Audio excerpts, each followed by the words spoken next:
My name is Lakshmi. I'm a journalist. Now, the second question is, Muslim men are allowed to marry 4 or 5 times, I think, and they don't require their wife's permission, the first wife's permission to marry, correct me if I'm wrong, to marry more number of times. So I actually don't see any logic in this because I believe it's one man, one woman. That's the institution of marriage. So please clarify. Thank you. Now coming to your second question. In Islam, men marry 4 times, 5 times, and they don't ask permission from the first wife. Why? As far as polygyny is concerned, a man having more than one wife, Islam is the only religion, and Quran is the only religious scripture on the face of the earth which says marry only one. There is no religious scripture besides the Quran. I'm a student of comparative religion, which says marry only one. There is no verse in the Bible, no verse in the Bhagavad Gita, no verse in the Veda which says marry only one except the Quran. If you read the Hindu scriptures in Ramayana, the father of Sri Ram, how many wives did he have? How many wives? More than one? More than one. 3 wives. Fine. Shri Krishna, according to Mahabharata, how many wives he had? Unlimited. Not unlimited. You don't know your scripture well. No. Did he have 4 wives? No. I have no idea. Not 4, not 100, not 1,000, 16,108 wives. How many wives he had? 16,108. So why can't we Muslims have 4? What's the problem? When Shri Krishna can have 16,108 wives, why can't we have 4? Further, if you read the Vishnu Purana, chapter number 24, verse number 1, it says a Brahmin can have up to 4 wives.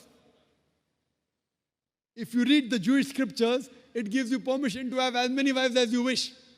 If you read the Christian Bible, it gives you permission to have as many wives as you wish. If you read the Bible, Abraham had 3 wives. Solomon, how many wives he had? He had 700 wives. It is later on, the church has put a ban that Christians should marry only one, not the Bible. It is the Jewish community married more than one wife. It was in 1950 that chief rabbi passed a synod that Jews should marry only one. So it is the rabbi, not the Jewish scriptures. And according to Hindu scriptures, you can marry as many as you wish. It is the Indian government in 1954 passed a law called the Hindu Special Marriage Act. Hindu Special Marriage Act, which says Hindus should marry only one. It is not the religious scripture. It is not Bhagavad Gita. It is not Ramayana. It is not Mahabharata. It is not Veda. It is the Indian Penal Code.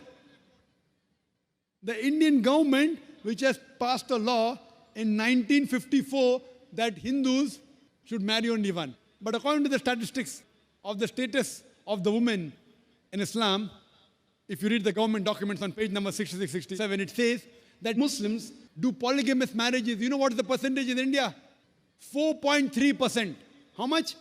In India, 4.3% of the Muslim men do polygamous marriages.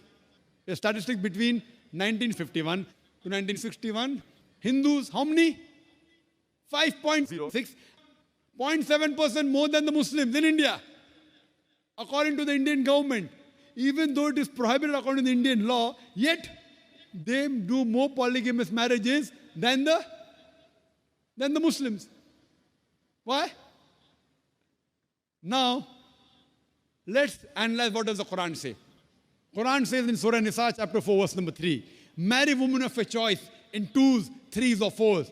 But if you can't do justice, marry only one. This statement, marry only one, is only given in the Quran and no other religious scripture. It says, marry women of your choice in 2s, 3s or 4s. But if you can't do justice, marry only one. So if you want to marry more than one woman, one of the criteria of the Quran is you should do justice. If you can't do justice, you should marry only one. Now, what are the reasons, logical reasons a person can think that why has Islam permitted certain men to have more than one wife. Many non-Muslims think it is fard. It is compulsory for a Muslim man to have more than one woman, to have more than one wife. It's not compulsory, it's optional. It's not fard. It's not compulsory. How many Muslim men do you know who have more than one wife? How many do you know, sister? How many do you know? A few. How many? A few again. Few means 1, 2, 3, how many? Yeah, at least about 3. About 3. Have you heard of Dharminder? Yeah. How many wives he has? 2. Muslim or non-Muslim? Non-Muslim. Non-Muslim. Your previous chief minister, what's the name? Jayalalitha. Yes. Hindu or Muslim? Hindu or Muslim? Hindu. Hindu, fine. Now these are famous personalities. Fine.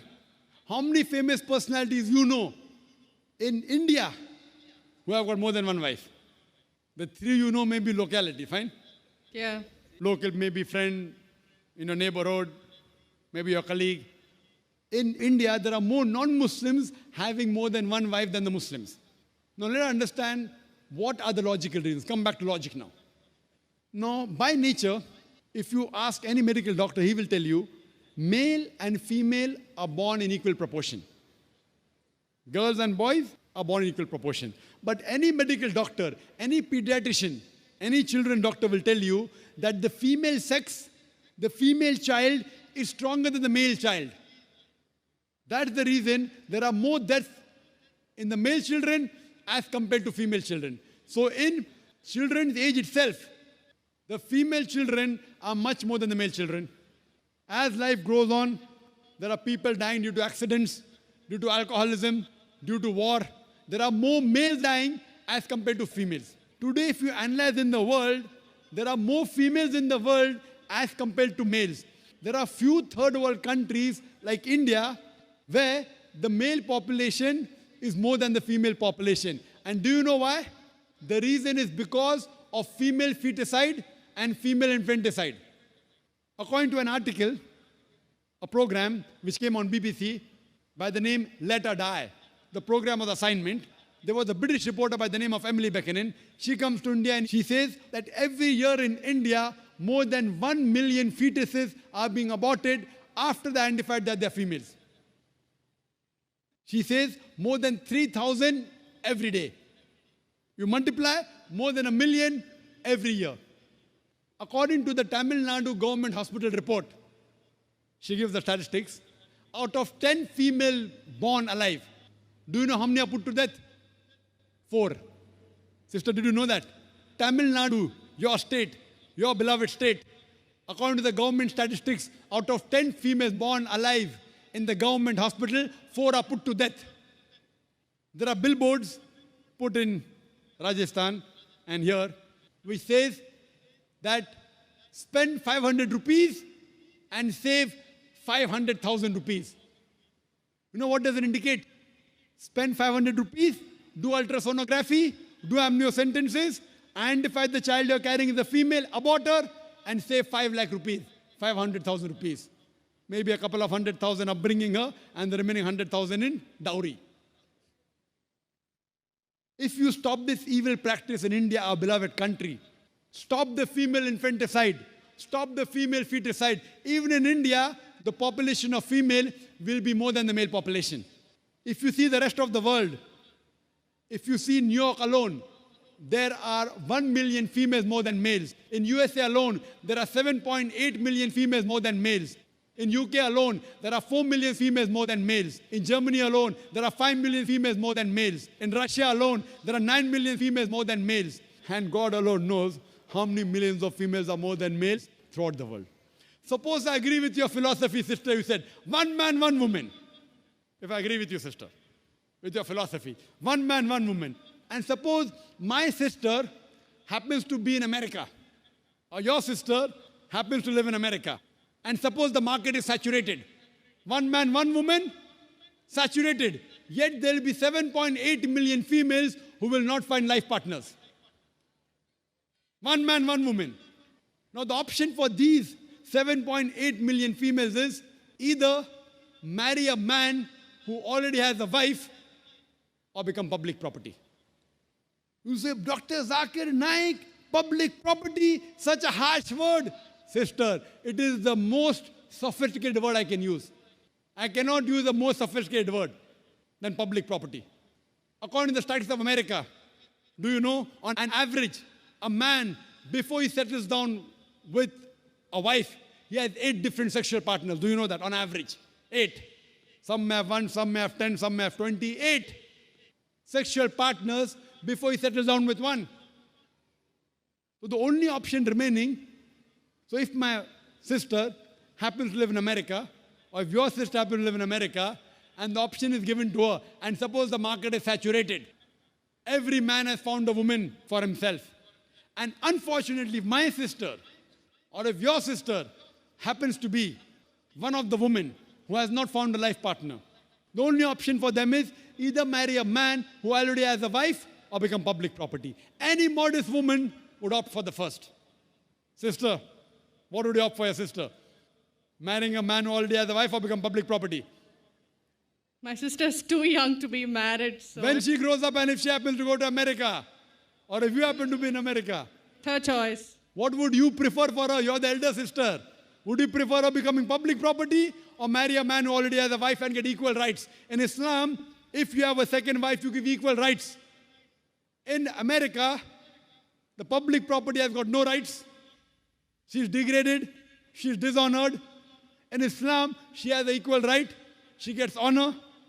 What would you prefer for younger sister when she grows up? Sometimes it's difficult to speak the truth, sister, correct?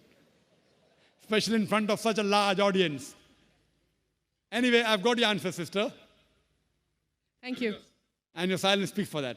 So that's the reason in Islam, sister, men have been allowed to marry more than one wife is to protect the woman, not to degrade her.